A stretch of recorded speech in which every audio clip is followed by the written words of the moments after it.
It's out of this world. It's action-packed, and it's clear, Louie. I couldn't smell it. You're on CBS. CBS.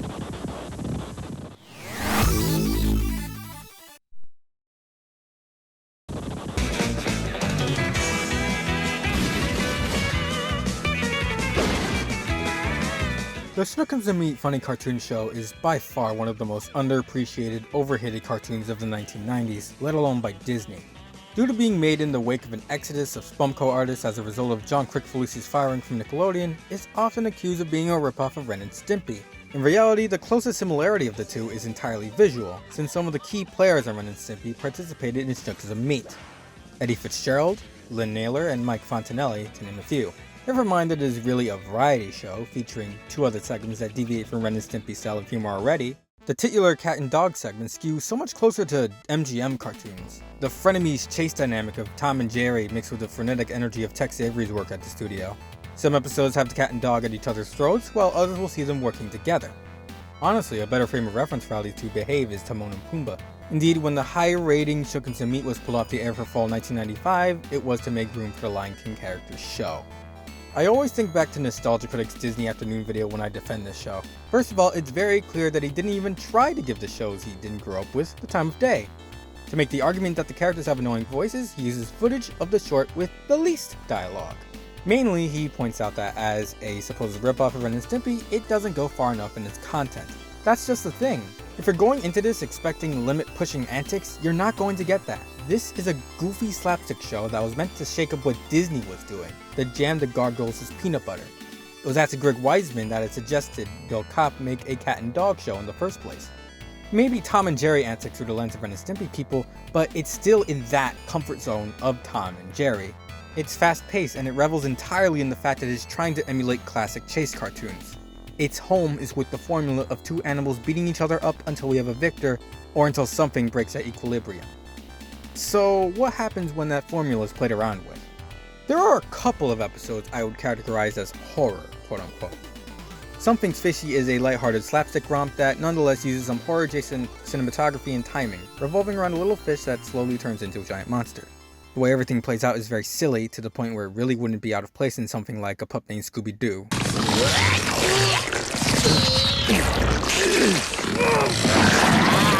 However, there exists another short that is firmly rooted in horror atmosphere, and it turns the cartoon chase formula on its head. Night of the Living Shnookums.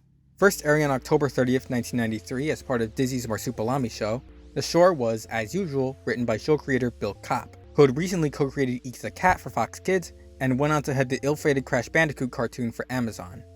It was directed by Jeff DeGrandis, whose recent work includes The Patrick Star Show and... Incidentally, DeGrandis would move on to work on Timon and Pumbaa's first season. Night of the Living Shnookums sees the pair watching a B-movie late at night, only for me to get scared and change the channel, causing them to miss the ending. Oh, that stupid movie actually scared you? Oh, you're pathetic. Nothing scares me. Is that so? Except that. This sparks a conflict between the two, which sees Shnookums get chased into a room where their owners keep a miniature train set. Very typical chase cartoon antics. The miniature train set is a Tom and Jerry staple. This is where things already begin to differ.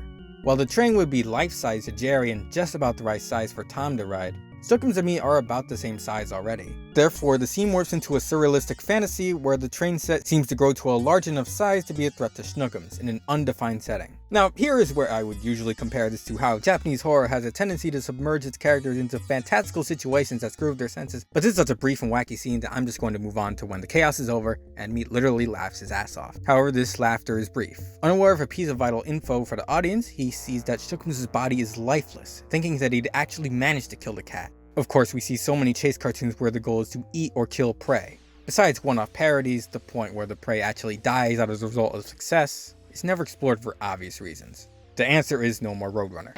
You wouldn't like that, would you? But what about the effect that this has on everyone else? I know a stray viewer is going to bring up the Seth MacFarlane Wile E. Coyote short where he becomes a born-again Christian at the end. But besides being, again, a one-off parody, I'd like to stick with the Tom and Jerry angle here. Oh, shit. This isn't about whether or not the Tom and Jerry characters have died comically before. First of all, the answer is yes. Even Jerry is implied to have been killed in an explosion at one short's end. Don't you believe it? The relationship angle that Tom and Jerry and Shnookums Meet With It explores is that the two titular characters are nothing without each other. They enjoy the chase, and they live for the chase. That might change on a per short basis since the continuity seems to reset for each one, but the overall driving force behind the series is that they enjoy each other's company in an aggressive faction. Night of the Living Shnookums plays into this hard. Now that the equilibrium of their cartoon status quo is seemingly permanently broken, it has a massive weight on Meat's consciousness. His little world seems to fall apart on him as a result. His owners seem to revere Shnookums more than ever, and paintings on the wall depict them as being close friends. That cat. He's so happy and mischievous, so full of life. What would we do without him, huh, Meat? The color scheme of the short is grungy, and the lightning of the stormy night that surrounds the house creates blood red highlights. There's plenty of wild takes throughout, sure, but the way the short plays out is far from a typical chase cartoon. Tom and Jerry had a short where Jerry was largely alone, but it was in a bustling city.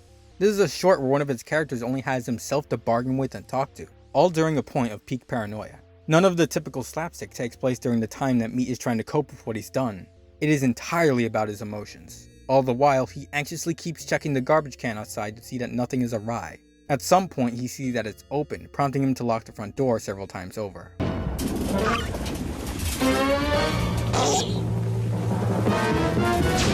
Only for the mewing of a small kitten to pass through. Reluctantly, Meat finds it in his heart to see what could possibly wait him outside, but the house is broken into by an undead Shnookums. Trick or treat, Meat! Of course, the audience knows that he's alive by now, further accentuated by the deteriorating appearance of his mask. At first, his face looks properly mangled and his voice is deepened. Then, it's clearly mismatched with his fur color. With each shot the mask appears in, it appears goofier and goofier.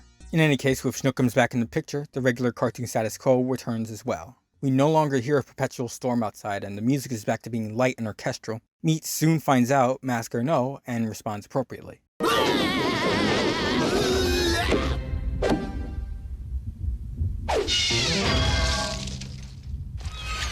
As he prepares to pummel the cat, things seem to be back to normal.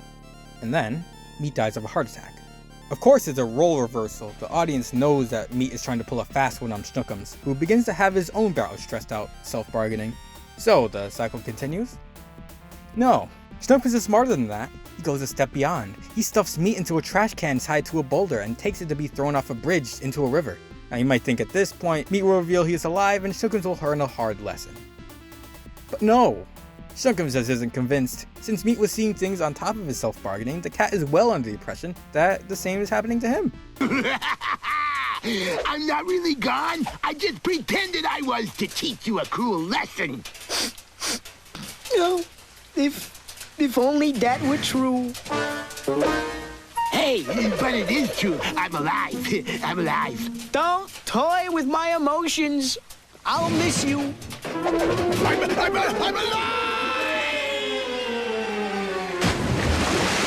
The crazy thing is that Shnookums doesn't actually seem to have much remorse for this. He's eating sardines on the fancy chair that Meat hit earlier. In that regard, it's ambiguous whether or not he was faking his delusions or not. We then see Meat lumber towards the house, knocking on his front door sternly. Notably, when he repeats trick or treat from earlier, it isn't cheesily altered, it's just his voice. The episode ends here, unclear whether Meat is dead or alive.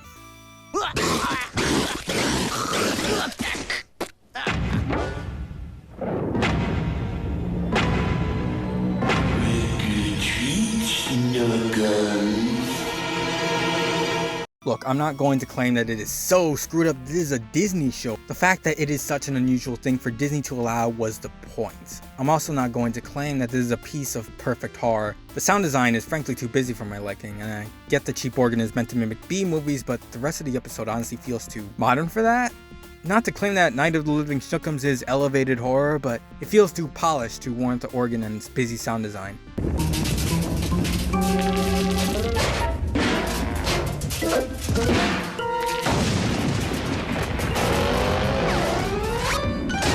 However, as a piece of horror for children, something spooky for little Takeshi from New York who's ready for things more extreme than Scooby-Doo, hell yeah, this episode just excels. I don't want to use the term deconstruction for this kind of thing, but it takes a familiar formula and permutates it just enough so that it can still work as a comedy for the same core audience while trying something new within an unfamiliar genre for that comfort zone.